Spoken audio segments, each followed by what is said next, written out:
Assalamualaikum warahmatullahi wabarakatuh. Nama saya Muhammad Aksal Maulana Saputra dari kelas 5A Non-Rek Banjarbaru dengan NPM 186309777. Di sini saya ingin menjelaskan tentang interaksi manusia dan komputer. Langsung saja saya ke materi evaluasi interaksi manusia dan komputer. Evaluasi interaksi manusia dan komputer, pendahuluannya adalah adanya perdebatan tentang penilaian sebuah tampilan. Ada yang mengatakan bagus, sedang, atau jelek. Adanya asumsi bahwa selama suatu software dapat digunakan, maka itu sudah cukup bagus. Itu adalah adanya satu asumsi. Kegiatan evaluasi suatu software atau tampilan merupakan kegiatan yang dihindari karena akan menambah waktu pengembangan dan biaya. Kegiatan evaluasi merupakan sesuatu yang sangat penting karena desainer dapat mengetahui apakah karyanya berguna dan diinginkan oleh user. Pendahuluan, evaluasi adalah sebuah proses yang secara sistematis mengumpulkan data yang menginformasikan kepada kita tentang pendapat seseorang atau sekelompok user mengenai pengalamannya menggunakan sebuah produk untuk sebuah tugas tertentu dalam sebuah lingkungan tertentu. Seorang user berkeinginan untuk menggunakan sebuah sistem yang mudah dipelajari dan penggunanya sedapat mungkin efektif, efisien, aman, dan memuaskan. Selain itu, sedapat mungkin menyenangkan, atraktif, menantang, dan lain-lain. Mengapa evaluasi dibutuhkan? Desainer tidak dapat berasumsi bahwa orang lain seperti dirinya dan mengikuti desain guidelines menjamin bahwa karyanya pasti bagus. Evaluasi juga dibutuhkan untuk memeriksa apakah user dapat menggunakan produk tersebut dan menyukainya. Evaluasi juga merupakan sebuah kepuasan penggunaan terhadap sebuah produk dapat dilakukan menggunakan kuesioner dan atau interview. Selanjutnya, kapan evaluasi dilakukan? Evaluasi dapat dilakukan selama proses pembuatan produk tersebut supaya selalu sama dengan yang diminta atau dibutuhkan oleh user. Proses ini biasa disebut formative evaluation.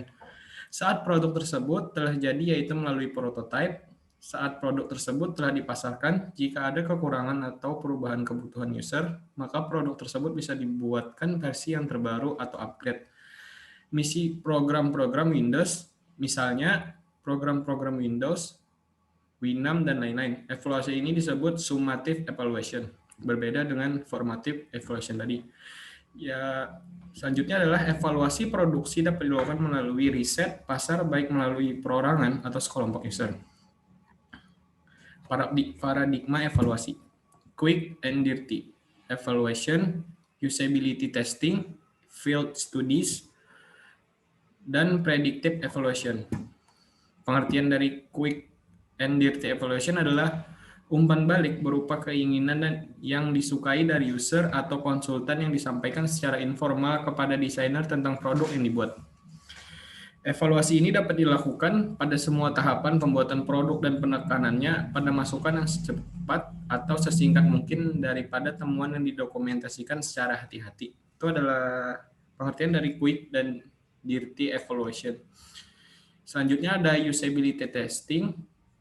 Evaluasi ini cukup dominan digunakan pada tahun 1980-an, melibatkan pengukuran kinerja user dalam mempersiapkan tugasnya secara hati-hati. Dari proses inilah maka dibuatkan desain sistemnya. Kinerja user umumnya diukur dalam jumlah kesalahan yang dilakukan dan waktu yang dibutuhkan untuk menyelesaikan tugas. Cara yang umumnya digunakan untuk membuat sistem ini yaitu dengan cara satu, melihat secara langsung, dan dua, merekamnya dalam suatu video. Selanjutnya, evaluasi ini menggunakan kuesioner dan wawancara kepada user tentang kepuasannya menggunakan sistem tersebut. Dan yang terakhir adalah penelitian biasanya dilakukan di dalam sebuah laboratorium, di mana user diberi suatu treatment tertentu, misalnya cahaya, suara, warna, dan lain-lain. Atau bisa juga tanpa treatment.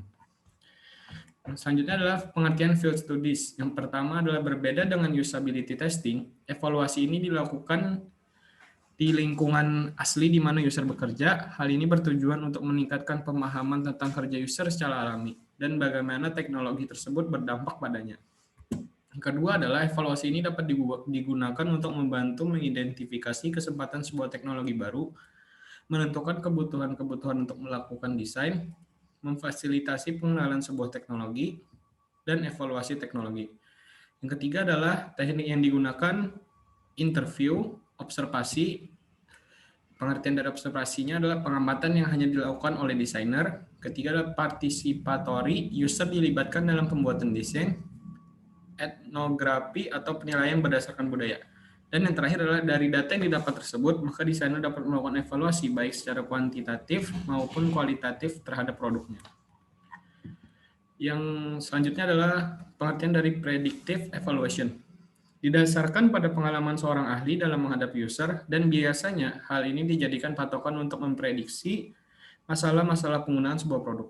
Keuntungan evaluasi ini adalah user yang diinginkan tidak perlu untuk dihadirkan, proses pembuatannya relatif cepat, murah, dan cukup disukai oleh perusahaan. Berarti lebih relatif ya, dan memiliki banyak keuntungan. Yang terakhir adalah tahun-tahun terakhir ini evaluasi ini cukup populer karena yang relatif cepat, murah, dan cukup disukai oleh perusahaan tadi. Selanjutnya adalah teknik-teknik evaluasi. Yang pertama adalah observing users. Yang kedua ada asking users their opinions. Yang ketiga asking expert their opinion. Yang keempat testing user performance. Yang kelima adalah modeling user text performance to predict the efficiency of user interface.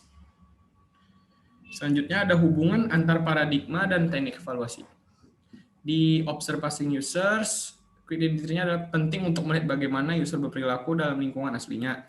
Asking users, diskusi dengan user dan user yang potensial dalam suatu grup atau grup yang khusus. Asking expert untuk mendapatkan kritik tentang kegunaan sebuah prototype. Untuk user testing dan modeling user text performance itu tidak ada. Hubungan antar paradigma dan teknik evaluasi. Untuk teknik dari observing users, yaitu melalui video dan catatan, dilakukan analisa untuk mengidentifikasi kesalahan, investigasi cara kerja software, atau menghitung kinerja waktu.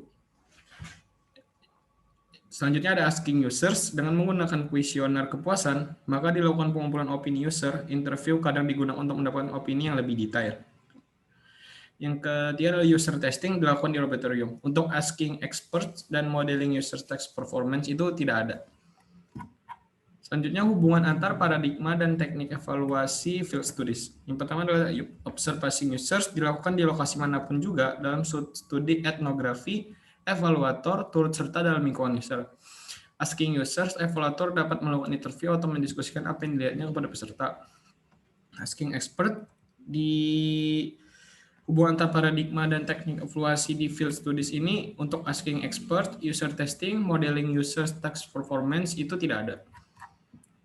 Selanjutnya di predictive, pertama adalah observing users, asking users itu tidak ada. Asking expert, seorang menggunakan patokannya dalam pembuatan desain untuk memprediksi kemanjuran sebuah tatap muka. Untuk user testing tidak ada. Modeling user text performance-nya model yang digunakan untuk memprediksi kemanjuran sebuah tatap muka atau membandingkan kinerja waktu dengan versinya. Skala Likert-nya adalah merupakan suatu skala yang cukup banyak digunakan untuk melakukan evaluasi. Ukuran skala mulai dari 4 hingga 7. Ukuran 4, 1 sama dengan sangat buruk, 2 sama dengan buruk, 3 sama dengan bagus, 4 sama dengan bagus, sangat bagus. Ukuran 5, 1 sangat buruk, 2 sama dengan buruk, 3 netral, 4 bagus, dan 5 sangat bagus.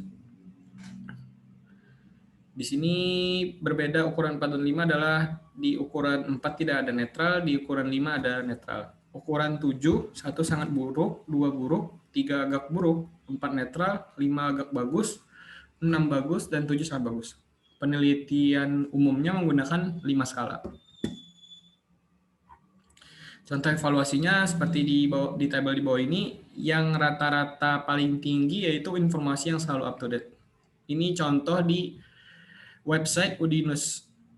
Dan inilah penilaiannya seperti yang di atas ini, skala Likert-nya. Sekian dari saya, Muhammad Afsal Maulana Saputra. Salah hilaf, mohon maaf. Wassalamualaikum warahmatullahi wabarakatuh.